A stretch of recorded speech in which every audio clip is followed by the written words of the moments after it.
guys, I am Michaela Dice. I just wanted to say thank you so much for joining us here on my podcast, Because You Belong Here.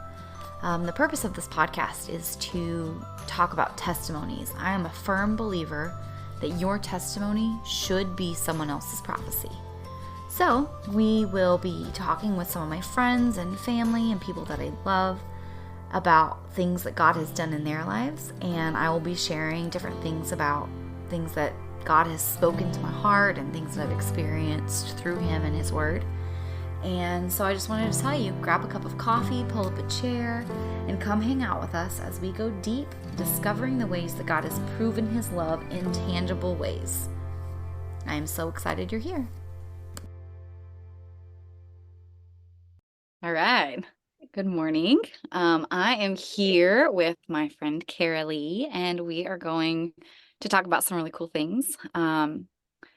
First, the biggest thing is that CaraLea wrote a book, and you're having a launch party on March the 2nd, correct? Yes, I am.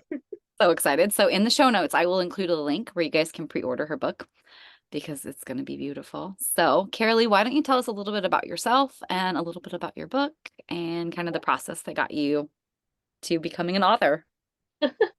Sure. So I'm CaraLea with a capital L, and I was born and raised in South Carolina. I have a beautiful daughter who's almost 5. I am an artist, and I really have found a love for illustration in the past few years. And I love all things rhyme. So everything that I've written and hope to write has been in rhyme, which is super fun. It's just a really nice way to see the world through the lens of rhyme. So my most recent book, as you mentioned, is Not Your Average Rhyming Bible. So it's basically the whole narrative of the Bible, that you would see in a children's book, where just a general storytelling of the Bible. It's in rhyme, but it's not like the simplistic young kids rhyme. It's for older kids, for adults. It's also illustrated. So it's really awesome, and I can't wait to share it with you guys. And you did the whole thing. You wrote it, you illustrated it, you published it, all the things by yourself. Yes. It's been quite a project, but yes. Amazing. Can you tell everybody a little bit about why you love rhyme? Like that story about My how friend. you fell in love with rhyming. Yes. Yeah. So in freshman year of high school, I have this wonderful friend. She's still a friend of mine, but we used to pass notes to each other and just kind of tell each other about our day. But I don't know what started it, but we just started writing them as poems. So every line would rhyme with the line before. And they would just be so silly, and they would just make the most mundane things like fun. And I always looked forward to getting her her notes, and I'd send her one back. And um, I just started to think in rhyme at that point, because we were passing notes so often, and you're just like, how can I make this sound like a rhyme, and how can I make it sound better? So that's what really got it started, I would say. I love that so much. When I read that story, I was like, this is the coolest, just like finding ways to make life beautiful. Like just Mm-hmm. that little snippet of Yeah. random, so to anybody else, that would be super random. And I think that it is, I don't know. I just love it. What a cool way to focus your brain in a new way. Yeah. I mean, I on that's that. kind of the story of my life, trying to make everything a little brighter, a little better, just by rewriting it even in your own head. Yeah. So yeah. Love it. So cool. Okay, so what we talk about on this podcast, in case anybody listening hasn't listened before, I really love to talk about testimonies and stories of the way that the Lord has worked in people's lives. And so kind of talking through the way the Lord has showed up and kind of what shown up and kind of what we learn about who He is and the way that He loves us by just identifying the way He's worked in our life. So That's what we're going to talk about today. And CaraLea, do you have like a story or a time that you kind of have prepared to talk about the way the Lord has worked in your life? I know you have several. Yeah, I do. It was hard to narrow down, but I think the most major story of how the Lord's worked um, is really a story of obedience. Well, disobedience at first. So yeah, I got married at 20, and before this, I had heard a very clear, like specific warning against my choice from the Lord. It was very clear that it was from Him, and I was young and I didn't really understand that, and I kind of just stuffed it down. I was like, whatever, that doesn't mean anything, you know. I just disregarded it, which I now see as disobedience. But so I went through with it. I got married, and I don't want to like say it was horrible all the time. Of course, we had good times. We have a beautiful daughter. Um, but there was a lot of hardship involved. It was a very lonely time in my life. And they say like marriage is about compromising, and that's true. But in my case, I feel like I compromised on everything, even the important things. Um, like my faith, I compromised on my passions. And eventually it just led to me getting really hurt. So um, in 2020, um, everything just kind of came to a head, which I think everyone has a story about 2020, a horror story. So I know I'm not unique in that.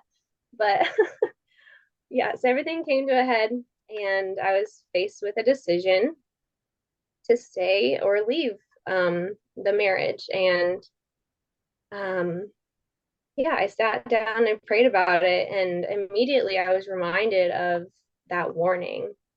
And I was like, okay, well, I had made the wrong choice. Let's correct it.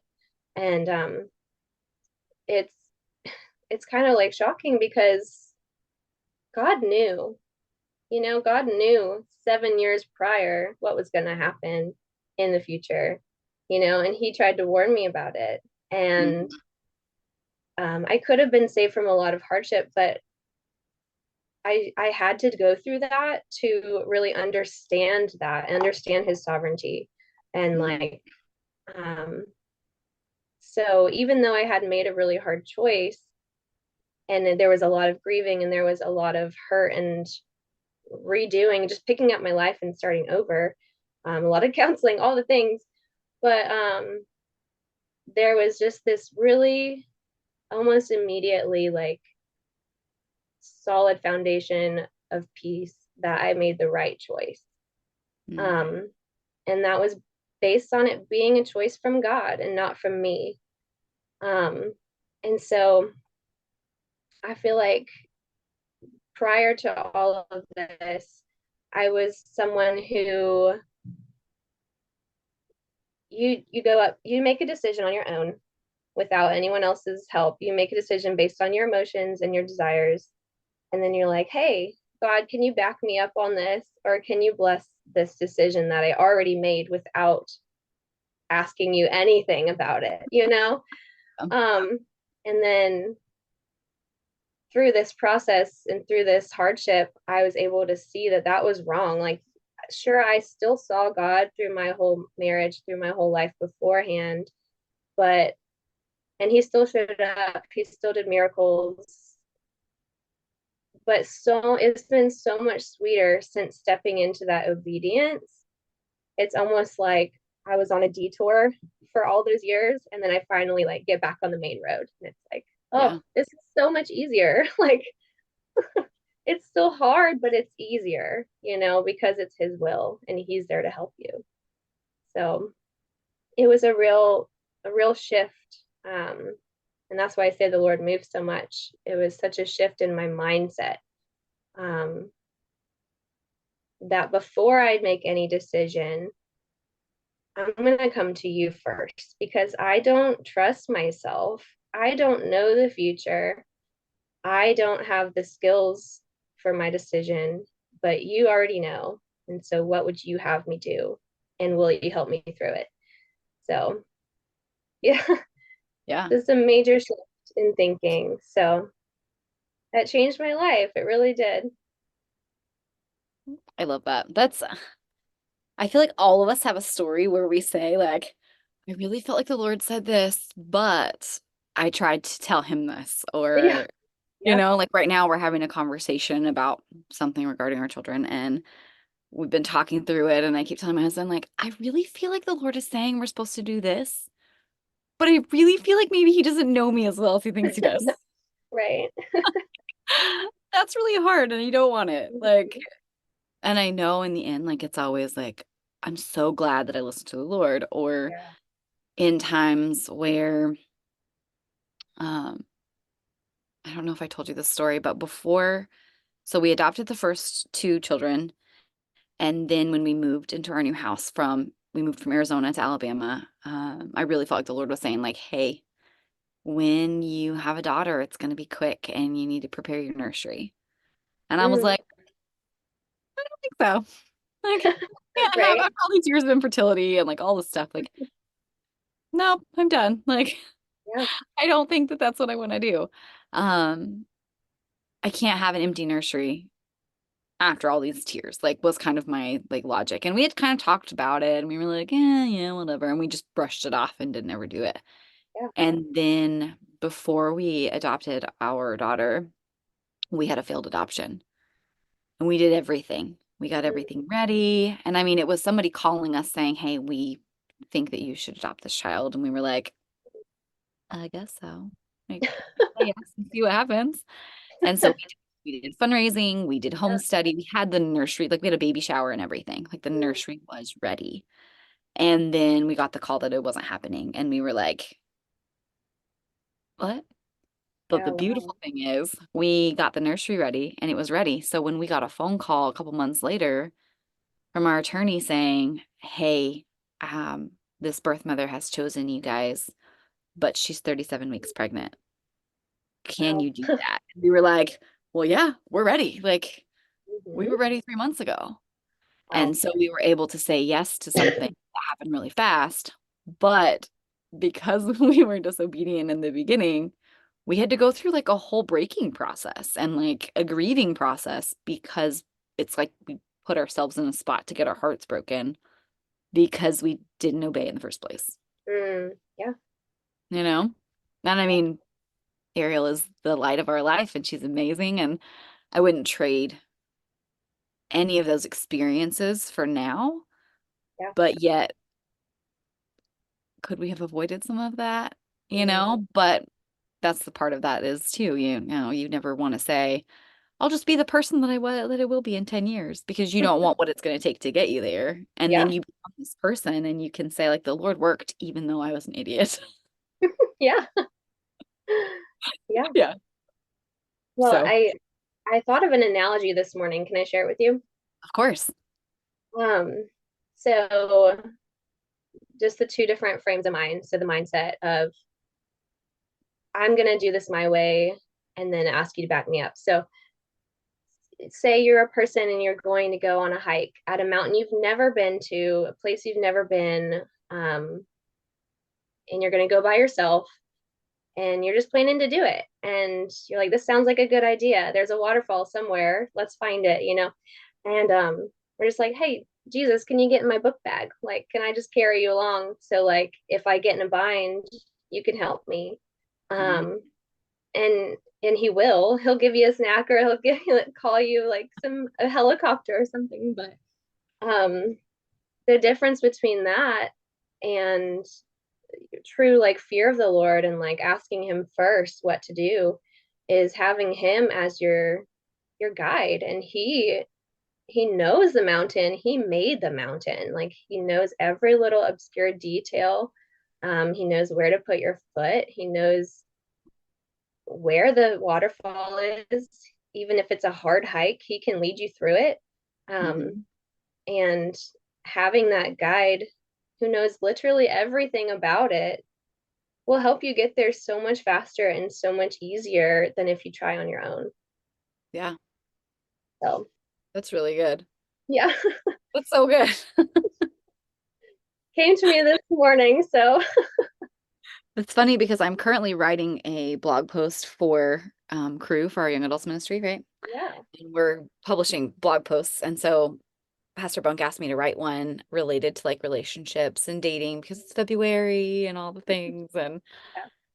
what it's about is that, like, Mm, it's titled How to Pray for Your Spouse Before You Meet Them, but it's not actually that. Like, it's kind of, a play on words where you're praying for them in that you're praying for yourself yeah. to become the person that can be their spouse. Like, you want to be prepared for that. But part of what I was talking about in there is like, we go places, we get on dating apps, we do all these things, and none of those things are wrong. Like, the Lord can definitely use those if you let Him. Yeah. But we do all these things saying, oh, maybe I'll just accidentally bump into someone and the Lord will make it happen. Or, you know, trying to trying to coerce the Lord into doing something for you because it's what you want, and you force it to happen. And then you're like, okay, Lord, I have this now. I need you to, sprinkle your blessing on it and like help me move forward and let this be something that brings you glory. But really, what he had planned is completely different. Mhm. Not that he can't use it because he uses all things for the good of those who love him and are called according to his purpose. Yeah. But how much sweeter would it be if we didn't have to go through those heartaches because we just said, okay, Lord, you're in charge. Like, I'm going to I just want what you want for me, you know? Yeah, absolutely. I Yeah. think I'm firsthand story of that. Yeah. Yeah. It's just, and I mean, we do it in all aspects of our lives, Mhm. parenting, marriage, career, like all of the things. I feel like we always move Yeah. forward and thinking that we have a plan and forgetting that the plan shouldn't be ours, Mhm. you know? Yeah. And his is so much better than we could even imagine. It's Hmm. like you might get what you want, but with eternity's eyes looking back, we might have had something so much better that we chose not to go for, you know? Yeah. Yeah. And that's so I was listening to a podcast. I don't remember who it was. I don't remember who it was, but they were talking to Amy Grant, maybe. And she was talking about when she was in the season of having like little kids and her husband's out of town all the time because that's what they do.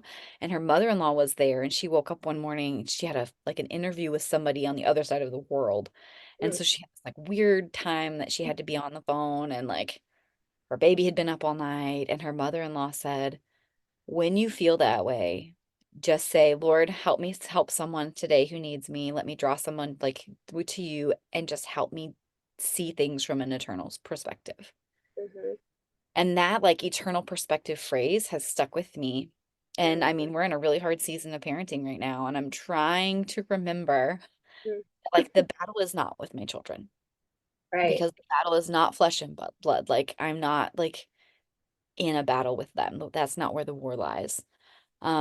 But trying to make decisions moving forward about schooling and whatever else happens from an eternal perspective and saying like their grades don't matter as much as who they are to other people and if they care about other people and if they're kind and like how can I instill those values in them instead of a perfectionist mindset Mm, where trying to be in control of the way that they behave or yeah. whatever else it might be. Yeah. And Thank God that he doesn't grade us. right. Yeah. Like, how can we become more like him? Like, it doesn't matter what we know. It doesn't Mhm. matter how well we can take a test. If we're not like him, all of those things are trash, you know? So through everything that you went through and all of the things that you've been through, what is something that you learned to be true about the Lord Mhm. and who he is that maybe you already knew but became tangible as you walked through this? Yeah. So I think I mentioned like to see that the Lord is sovereign and that he is all knowing and he is elevated than rather than equal to me. I feel like the first way of thinking is equal to me. And then the second way of thinking is he knows better. I am nothing. Like I will humble myself because he is greater and he knows more. He is the actual Lord of my life.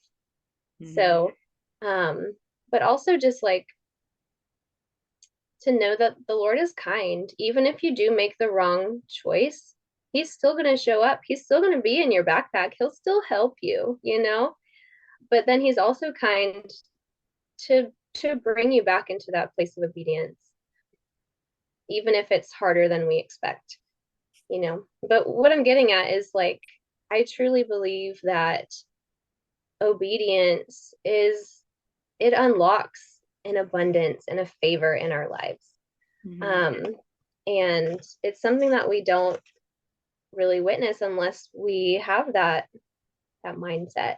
And and so my story about the wildflowers is when I was in that really hard time in my life, I wasn't finding a lot of joy in just the day to day. And so I just decided to see something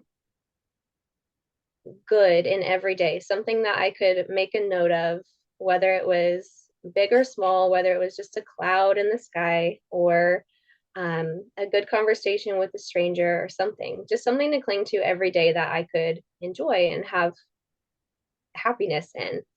Um, and eventually that started to turn into looking for little flowers everywhere I went. So I would notice like these itty bitty, have you ever seen like the really tiny blue flowers that are just like in the grass?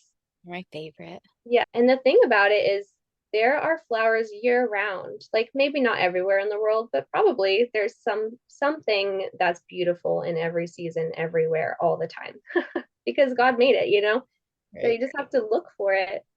And so for here in South Carolina, I was always looking for little flowers. So I'd keep my eyes peeled for wildflowers or weeds, anything with a little bit of color.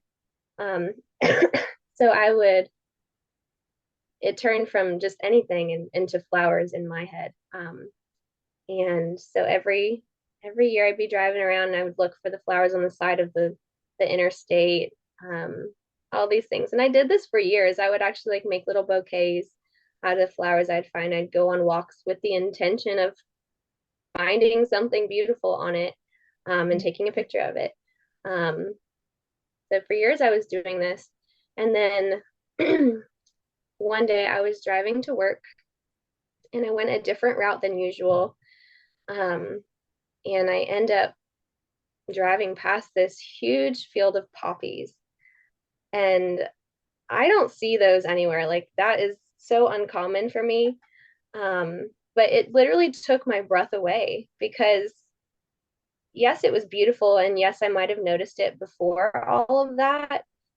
But having my eyes so trained to look for the good, look for the little beautiful things, just made it all the more shocking and awe-inspiring, to see such an abundance. So like I was picking the tiny ones and then all of a sudden there's this massive field and it's like it felt like a promise of something, something greater. And later it really did like come full circle, and that was part of something I discovered in counseling was like the abundance is before me, like, and the Lord's favor had been on me ever since I made that decision to obey him. And just seeing that there is a promise of abundance on my life. And I think it's on all of our lives. It looks differently for everyone, but God does favor his people. He favors those who love him, you know? Mhm.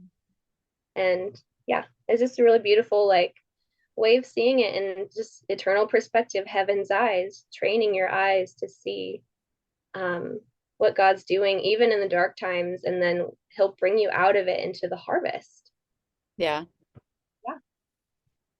Can you So, hear that? what? So I'm on the other side of my daughter's wall, Oh, and I think she's in her closet. No, I can't. Okay, cool. I'll edit that part out. Just like banging a drawer in a dresser. It's like shaking the wall. Oh no. Sorry. Anyways, yeah, that's amazing. Like that's beautiful. I think that goes back to that other conversation about you finding the rhyme and like I just it's been really cool to get to know you and hear these stories of how good you are at finding those things and like searching for the beauty in the moments that don't feel easy or don't make sense, but finding his goodness in Mm. those tiny things. My friend Katie calls them like kisses on the cheek. Like Mm. where it's God's kisses on the cheek where he's just reminding you like, "Hey, I love you." Yeah, for You sure. know, just those sweet moments that might seem tiny and you wouldn't see them if you weren't training yourself to see them. Hmm. You know, like that field of poppies. Like you would not have been as in awe of that if you weren't already noticing the tiny things. Yeah. You I know, and think it just I makes you I would appreciate have things. noticed it, but I wouldn't have been like, I think I like stopped the car. I was like, what? Like, what? Just so shocking after Hmm. you have you're like doing the whole Toy Story, like painting Woody, do you know what I'm talking about? Yeah. And then you like step back and it's like, oh, Yeah. hello. Yeah. Hey. Yeah. Yeah, I love it. So amazing. So through all of these things, and I know you have lots of other stories about the goodness of God in hard seasons and different things. So maybe we'll have another conversation on another day. Sure. Um, but is there a scripture or what I call a rhema word where the word came alive and just really sustained you in that season? For anybody who's listening that may be going through something similar or in a really hard spot, like that they could say, this worked for her and this is what the Lord did for her. He can do it again. So I'm going to hold on to his truth. Yeah. Something you could share. Yeah. Well, what I wanted to share is actually kind of after I was kind of brought out of this. But I also, now that you're saying that, I also want to share a verse that I really clung to in addition to what I was going to say, if you don't mind. Of course, the more the better. Let me find it so I don't say it wrong. It's in Isaiah. Actually, both of them are in Isaiah. But